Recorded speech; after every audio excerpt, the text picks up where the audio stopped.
Salut copain, ça joue bien. Ceux qui sont détenteurs de symboles, là, la croix du Bouddha, les bouddhistes, ils pourraient nous expliquer pourquoi ils ont utilisé la croix du Bouddha à la Deuxième Guerre mondiale.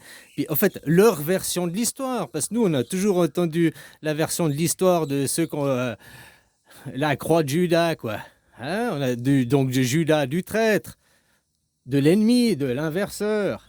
Ok, bah pourquoi ne tendrait pas la voix de l'autre côté, justement, l'autre. Hein? On a entendu l'histoire à maman, on pourrait écouter l'histoire à papa. Comme c'est ça que je disais, le roi de Thaïlande, c'est le représentant du bouddhisme. En Thaïlande, tu me diras seulement Thaïlande, oui, mais de manière générale, dans le monde du bouddhisme, je crois pas qu'il y ait un autre roi. En Birmanie, il y a un roi, je sais pas. Il y a la junte militaire au pouvoir, ouais. Au Cambodge, ben, je crois pas qu'il y ait un roi, non? Au Vietnam, il n'y a pas de roi. En Chine, il n'y a pas de roi. Au Japon, il n'y a pas de roi. En Corée, il n'y a pas de roi. Malaisie, il n'y a pas de roi. Ah ouais, je crois que Malaisie, c'est islam, non? Ouais, bon, bref, Philippines, c'est chrétien. Il n'y a pas de roi. Ou bien il y a un roi, je sais pas. Dans le monde bouddhiste, je crois que c'est le seul qui est le roi, qui est le représentant. Donc le roi, le représentant de Bouddha. Donc il pourrait nous donner sa version de l'histoire, de qu'est-ce que ce symbole, pourquoi. Ou bien pourquoi ils ont utilisé et dégradé ce symbole. Puisqu'ils ont pris ce symbole, il existe depuis. On sait même pas, quoi. Tellement qu'il existe depuis longtemps, quoi. Hein? Puis maintenant, tout le monde a l'image, une mauvaise image de ce symbole, quoi. Ça change pas la valeur et les fondements du symbole, hein. Tu comprends ce que je veux dire? Le créateur, celui qui a créé le symbole, qui a mis l'énergie et la magie dedans, il y a toujours cette magie initialement. Vous, dans votre monde, là, tout est perverti, tout est corrompu, quoi. Bah ça, t'as le modèle américain, hein. Ce monde se dit puritain, représentant le, le- la chrétienté, quoi. Il n'y a pas autant de débauche qu'aux États-Unis, autant d'inégalités qu'aux États-Unis. Hein?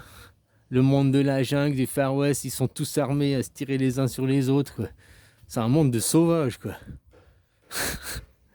C'est ça le monde de la chrétienté, c'est ça les représentants, quoi. Puis normalement, ils se mettent toujours du côté du faible, les chrétiens. Bon, les Américains, tout le siècle passé, il me semble pas qu'ils ont été défendre le faible. En Irak, ils n'ont pas été défendre les faibles. Aujourd'hui, ils soutiennent Israël, ils ne soutiennent pas les faibles. Aujourd'hui, tu comprends? Entre les valeurs, quand on vous donne une idéologie, on vous donne une eau du bain, vous baignez dedans. Et puis les faits, ce qui compte, c'est le factuel, hein? Ce qui est factuel.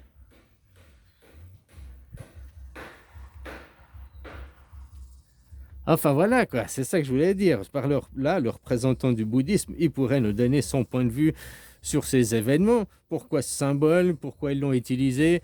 Est-ce que c'était une invasion du bouddhisme là-bas? Mais en même temps, bah, c'était une invasion ici de la démocratie.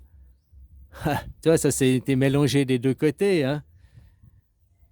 Comme je te dis, là, tu regardes la Thaïlande, elle s'est ouverte, et puis tout le monde ici s'est ouvert à la démocratie sur les 100 ans. Et puis nous, on s'est ouvert à la spiritualité, sortir de la religion, quoi.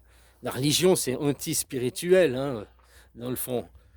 Parce que la spiritualité, c'est ok, moi je suis chrétien, t'es musulman, ben viens, je te fais un bisou. T'es juif, viens, je te fais un bisou. C'est ça la religion, on s'en fout de l'histoire que t'as, parce que dans le fond, c'est la même histoire.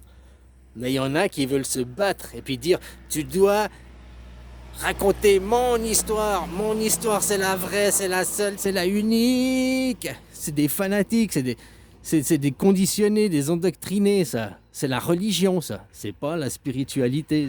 Que t'es comme ça, t'as plus d'esprit, quoi. T'as plus de spirituel, hein. Mais c'est bien, après, ces gens sont conditionnés. Pour ta nation, tu vas te battre. Pour tes valeurs, tu vas te battre, quoi. Tu vas te battre contre qui? C'est les pauvres, hein, qui a la chair à canon, qui va aller se battre contre d'autres pauvres d'un autre pays qui ont soi-disant les mêmes valeurs, hein, ah non, ça n'a pas la même religion, ah c'est les communistes, on est capitalistes. Mais derrière, ceux qui dirigent, c'est toujours les mêmes, hein, c'est toujours des aristocrates bourgeois qui, eux, ne font pas la guerre, hein. puis ils veulent juste s'accaparer plus, avoir plus de contrôle sur l'autre, sur ci, quoi. S'imposer, dominer. Dis-nous là, les gueux, les travailleurs, que c'est que nous, c'est nous qu'on envoie nous battre, c'est nous qu'on travaille, c'est nous qu'on bâtissons ce monde. Que c'est qu'on nous pose la question, que c'est qu'on vote, que c'est qu'on a un retour aussi sur,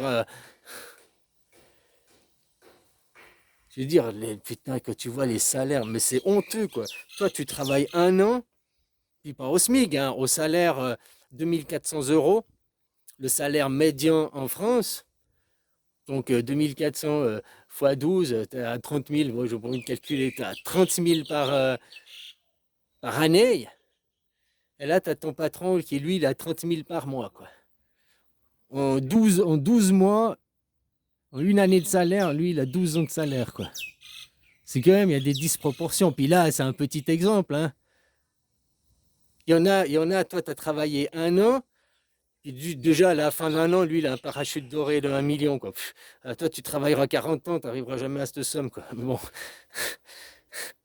Hein, à 2000 par mois, travailler 10 ans, ça fait quoi? 2000 par mois, ça te fait 24 000, 25 000 par année, 30 000 par année, 10 ans, 300 000, 40 ans, 1 200 000. Quoi.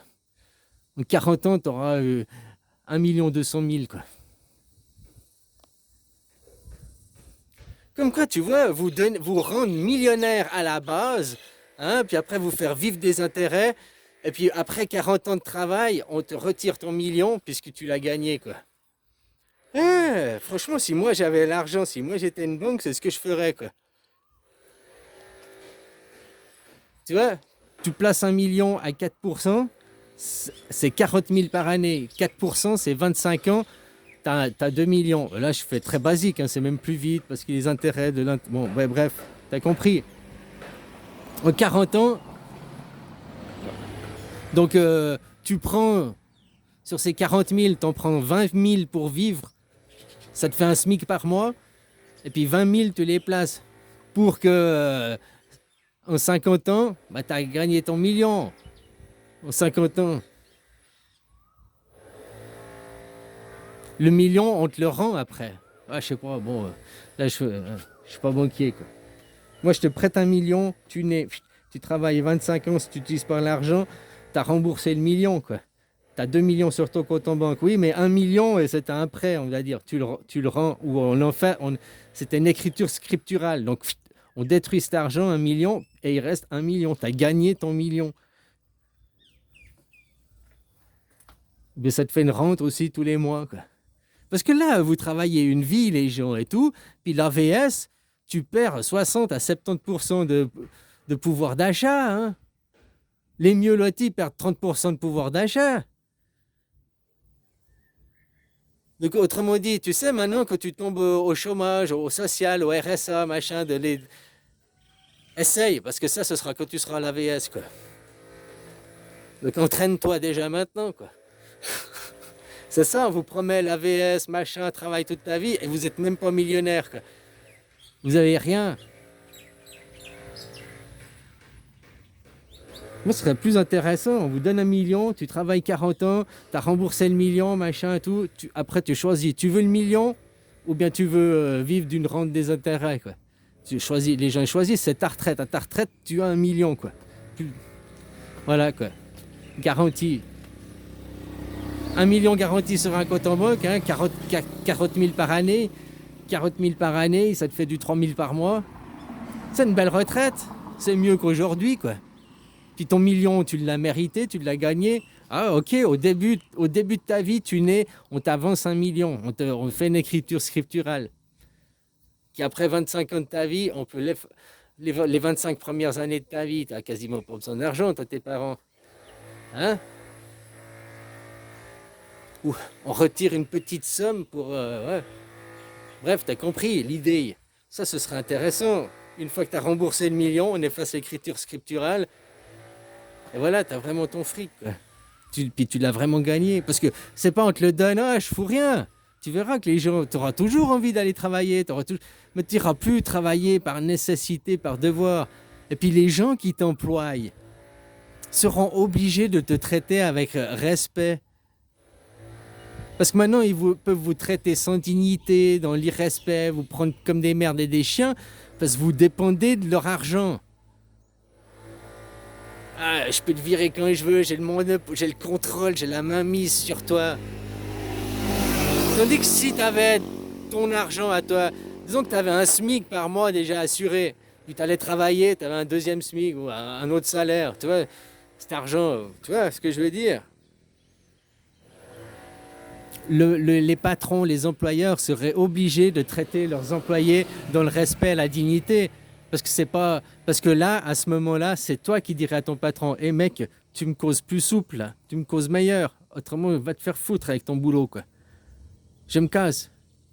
Je suis là, ok, on fait quelque chose ensemble, on cause un but commun, machin et tout, mais tu me respectes, hein. Tel chef, tel leader, d'accord, d'accord, mais je te suce pas la bite, je kisse pas ton S, hein. Respect, mec. Si tu as du fric, si tu dépends pas de ton employeur, que tu as une source de revenus à côté, tu peux te permettre ce genre d'attitude. Et si les employeurs savent que vous avez une rente à quelque chose à côté, ben ils deviendront. Si tous les employés se cassent parce que tu comprends, le mec va se remettre en question, va devoir être aimable, va devoir être respectueux, va devoir ne pas traiter ses employés comme des chiens. Donc c'est aussi une bonne idée, hein. Enfin voilà, dis-moi ce que t'en penses dans les commentaires. Un petit commentaire pour le référencement, un pouce bleu pour... De toute façon, côté Shadowban, ça sert à rien, quoi. Merci, copain.